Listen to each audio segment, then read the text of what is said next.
Good evening and welcome to NTD UK News. I'm Stuart Lees. Here's tonight's top story. Britain remembers those who have fallen, marking 103 years since the end of World War I. Also tonight, England enforces vaccine mandates for care home workers, with 60,000 jobs expected to be lost. And England's NHS waiting lists reach record highs as health service leaders warn the system could buckle under the pressure.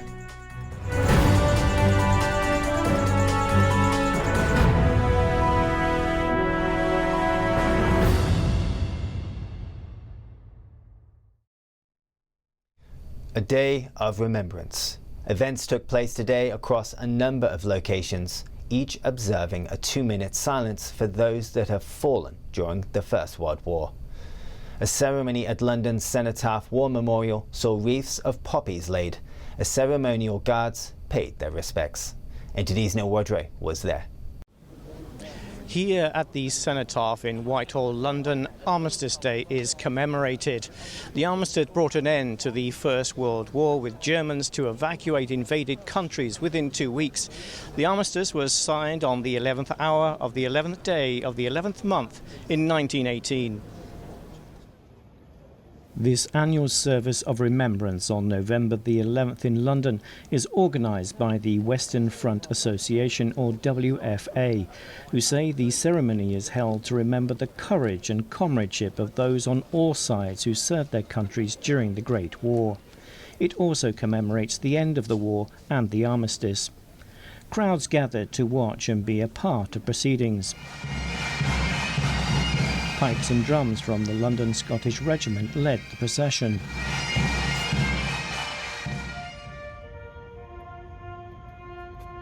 The bugler's last post sounded, and at 11 a.m. precisely there was the 2-minute silence first commanded by King George V.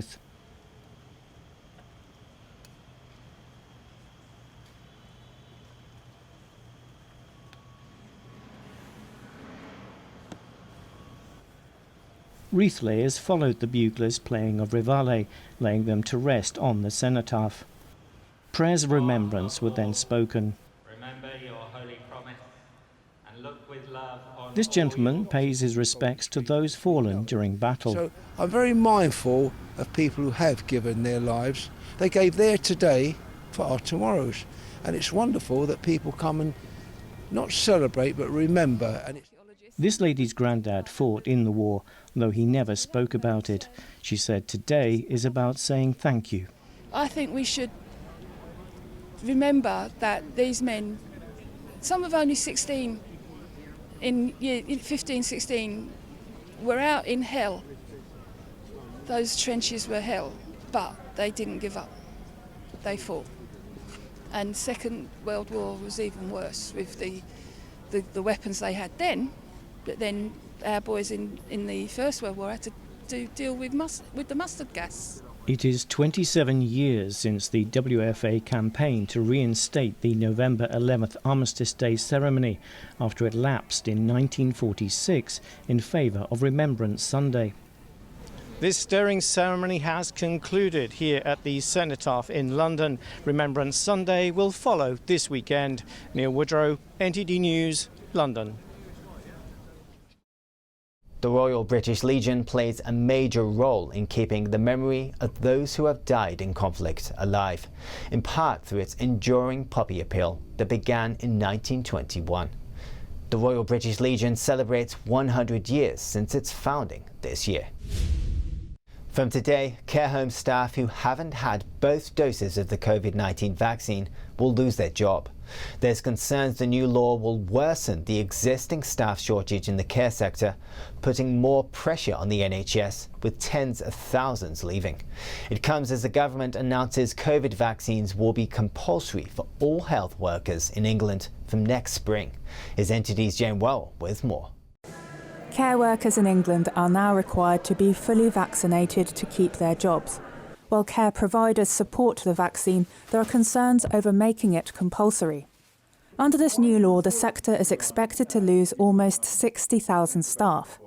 The NHS relies on us being able to take people out of hospital into our care settings to continue to provide safe environments for them, as they will remain vulnerable. But if we haven't got the staff, then we're not going to be able to do that. A survey by the National Care Forum found around 8% of staff could leave the industry because of the policy. In some cases, it's making people more nervous about vaccination. So we already, lost a huge number of people. And part of that was that people were fearful of why this was happening. People who may have thought about it were worried about what else they might get mandated to do. And I think it just hardened views rather than softened them. But this week, the Health Secretary confirming that all healthcare staff will need to be double jabbed by next spring. From April next year, that if you work in NHS or care, you will be required to be vaccinated. And I want this to be a positive decision for everyone and to work with them. The policy isn't coming into force until April over concerns people may leave their jobs before winter.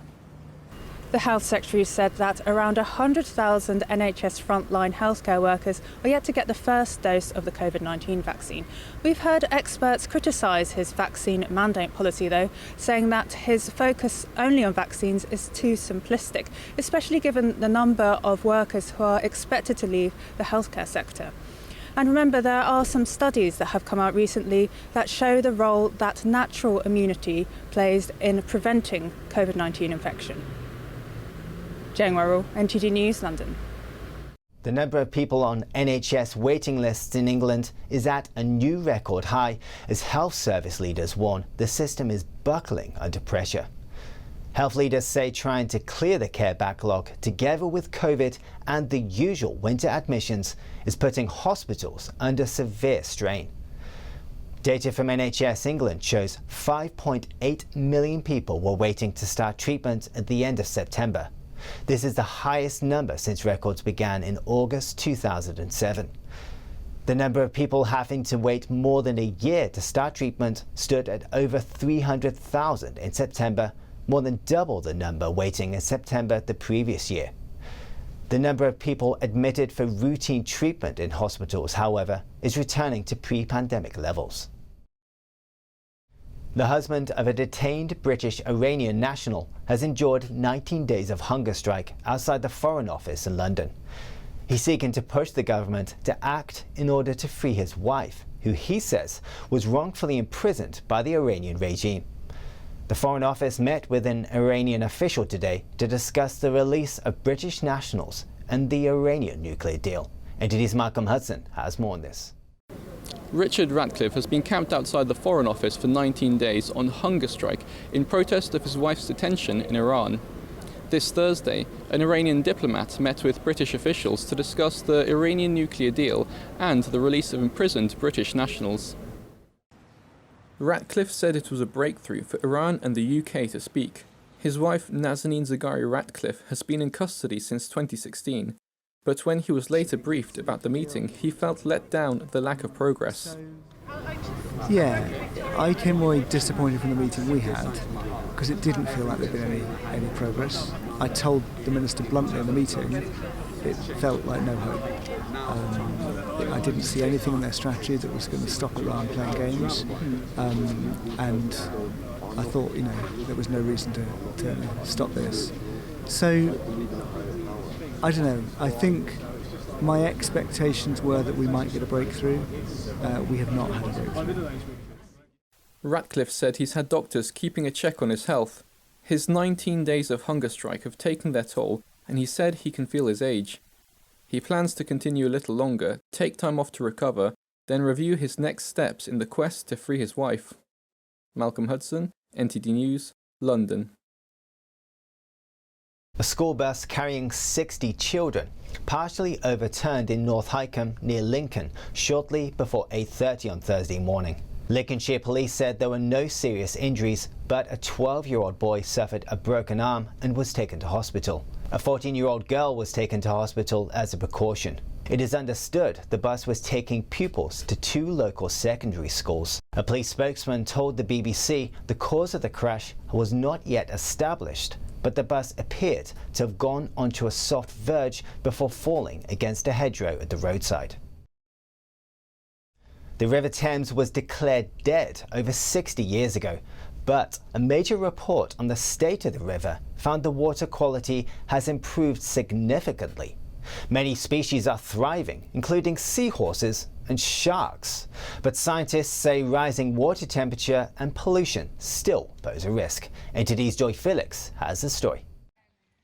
The River Thames, the second longest river in the UK, is getting a health check. Volunteers and staff from the Zoological Society of London are sampling the habitats on the banks of the river near London to count and identify the shellfish within them. We do the same thing year on year. That's the key. It's so important, this sort of basic study. We won't know how the Thames is changing without basic studies like this. Pecorelli has been in charge of the sampling since 2008. He and his colleagues found the ecosystem of the Thames has changed over time. Over the last 50 years, one new species has been introduced per year. Well, we have records. The Thames is one of the most invaded, for want of a better word, environment in the whole world. So introduced species brought here from other parts of the world. While some are harmless, others can have dire consequences for the ecosystem. The river was declared biologically dead and deprived of oxygen in 1957 by the Natural History Museum. But the situation changed for the better. The river is now healthy and thriving. We've got over 115 species of fish living here, 92 birds, an abundance of marine mammals, seals, sharks even, and of course very cute seahorses that live in the outer estuary. While no videos of sharks have been recorded in the River Thames yet, the species of shark present here are similar to the one already observed in Wales. Debney says that all parts of the river should be protected, with an emphasis on the estuary as it is an important nursery area. So we've found during our surveys over 20 different types of species that breed, including sea bass, which we all enjoy eating, seahorses out in Greenwich, part of our juvenile surveys, again small ones, and other fish called, including a cousin of salmon called smelt, which actually smells of cucumber.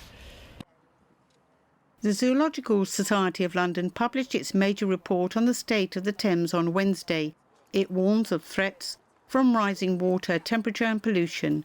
The main pollutants are single-use plastic bottles and sewage. Joy Felix, NTD News. Still to come, Austria and some German states are now banning those who are not vaccinated from restaurants and other venues. A German lawyer says excluding one group of people is an illegal infringement on civil liberties. That and more after the break.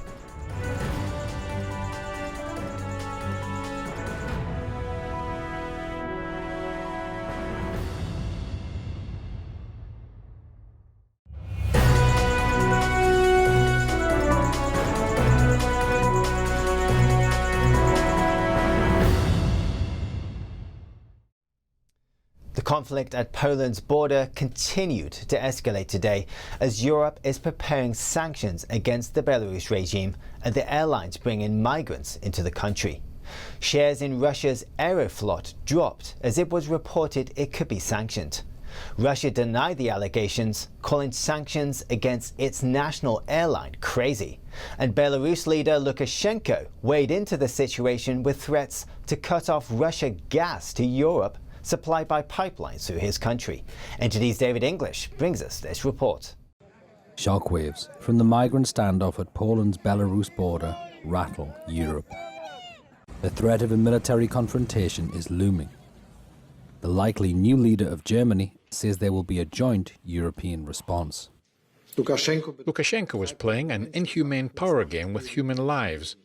This must and will have consequences.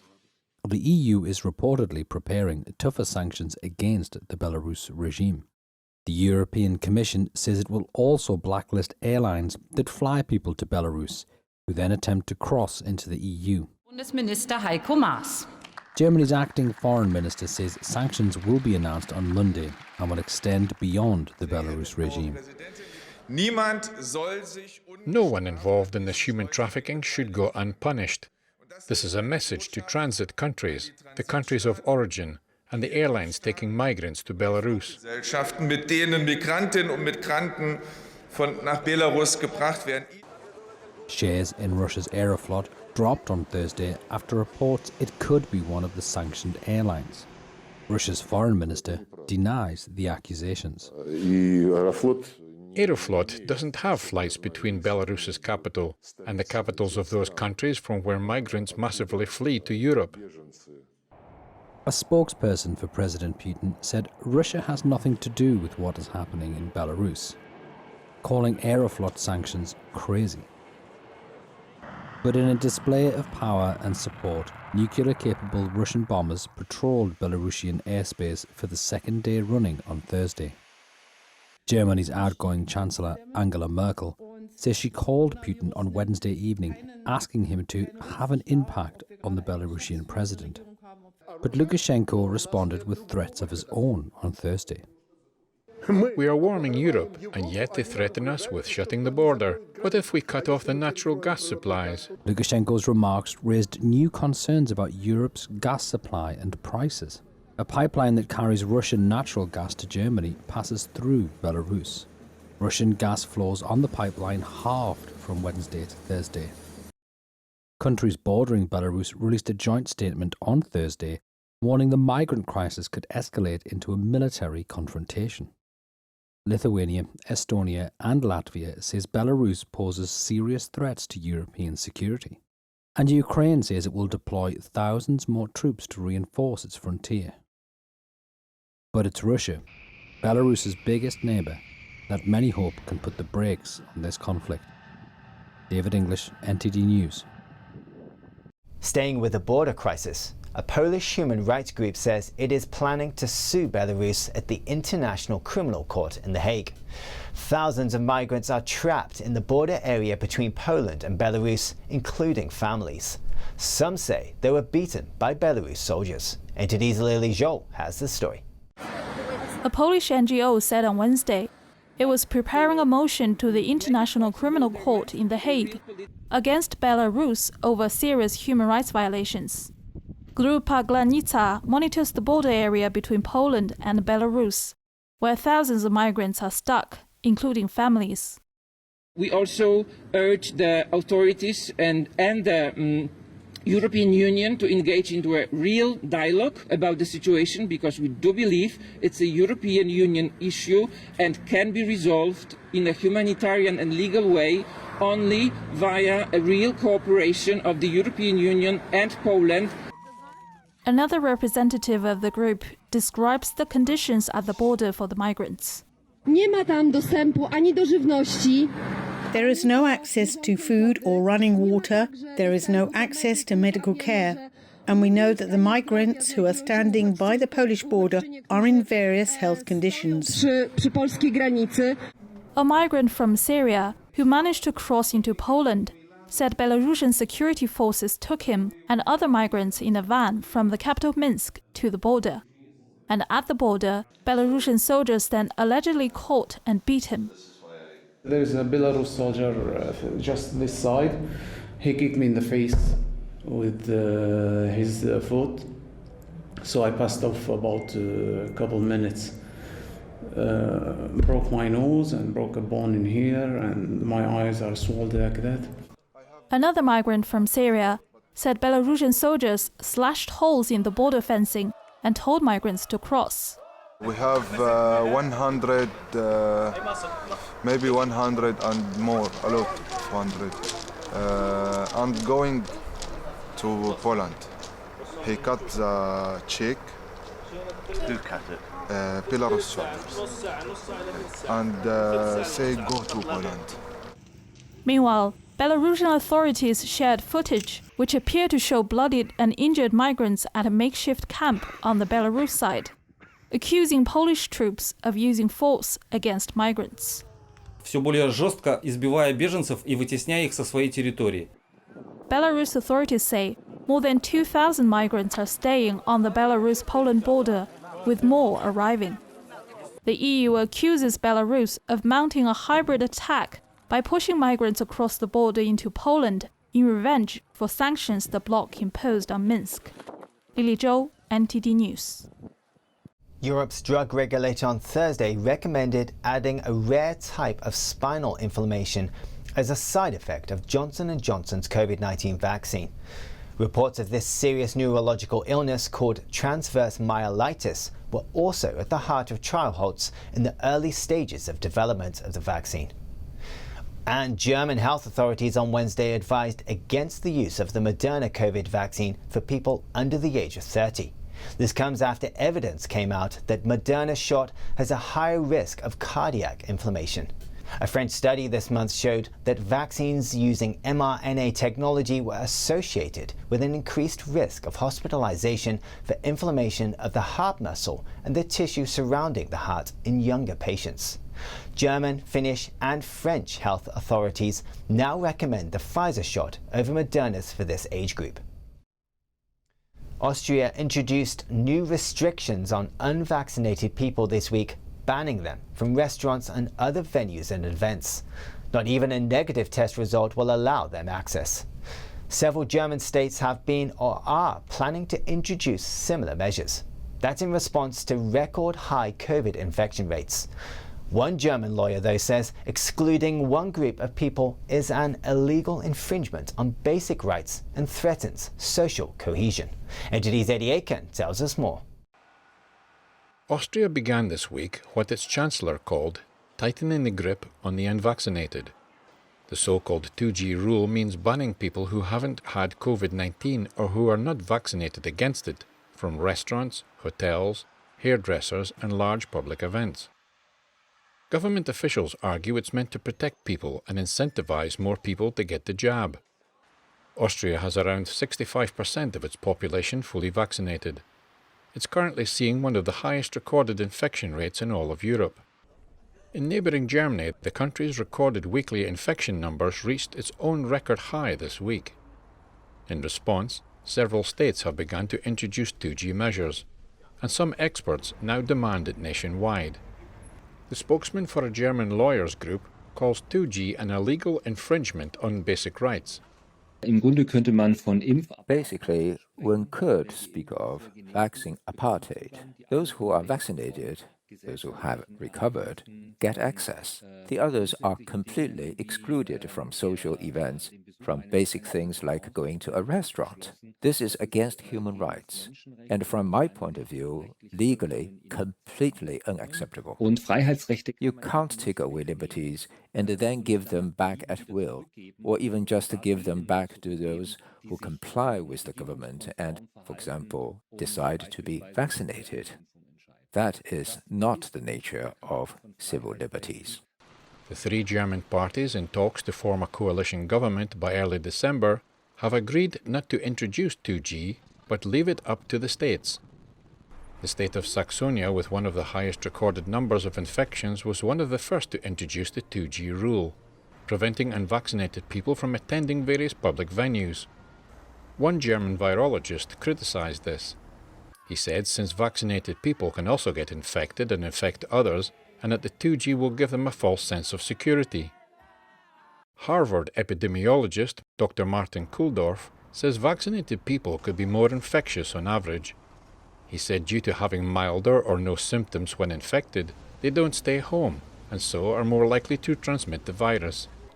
Some German nightclubs in several cities that had already applied the 2G measures saw outbreaks of COVID-19 among those who had attended, with one nightclub having up to 25% of attendees infected.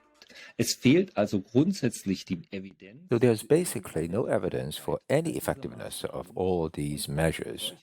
And on such measures that you don't have evidence, you cannot legally justify any measures at all. He is concerned about social cohesion in Germany. Any measures that restrict freedoms only for a certain group in the population will divide society. In my view, that is the greatest danger here. Bringing the two groups back together in some way will be a huge task for the next decades. Whole generations have been separated from each other here. This is unacceptable. In Berlin, 2G will start from next Monday. Eddie Aitken, NTD News. In France, dozens of military service members developed serious medical conditions after receiving a COVID vaccine. One advocacy group says the adverse effects are running into the hundreds, and the numbers may actually be underreported. NTD's France correspondent David Veves speaks to a former military officer about the vaccine mandate for the French forces. Side effects from the COVID-19 vaccine is sparking concern in the French military. According to data released by Gendarmes Libres, an advocacy group against the vaccine mandate for members of the military and law enforcement, out of approximately 200,000 soldiers who have received at least one dose of the vaccine, 357 adverse events were declared by military doctors and nurses. Of those, 40 are serious, meaning they are lethal or life-threatening. In reality, these numbers may be underreported, according to former army official Alexandre Juvin-Brunet. We don't know the real figures of side effects because all of these are underreported. In civilians, that number might be 10 to 20 times higher. According to the data, 343 out of the 357 cases involve the Pfizer vaccine. Service members face sanctions if they don't get the shots, such as being dismissed from the military. Service members I know say they are facing something that's never happened before. If they refuse the vaccine, that means they are disobeying a direct order. He says military leaders are following the French government's instructions, but those instructions could be against the law. There's a law that forbids all armed forces from being vaccinated in the same year. This is a safety measure to prevent troops from developing side effects at the same time. This law was not respected here, as service members are being pushed to get vaccinated at the same time, which means this might harm the operational capacity of the military. This situation in France echoes a similar case in the United States. Last week, an Alabama-based army surgeon reported cases of heart inflammation in her unit. She testified at a Capitol Hill roundtable, saying military leaders ignored her warnings about the shots. David Vives, NTD News. That's the news for today. Have a good evening.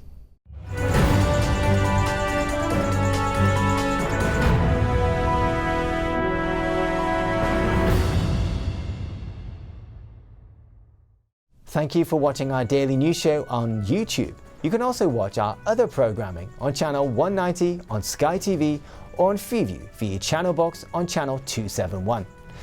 In the meantime though, please give this video a like and hit subscribe to our channel. Have a good day.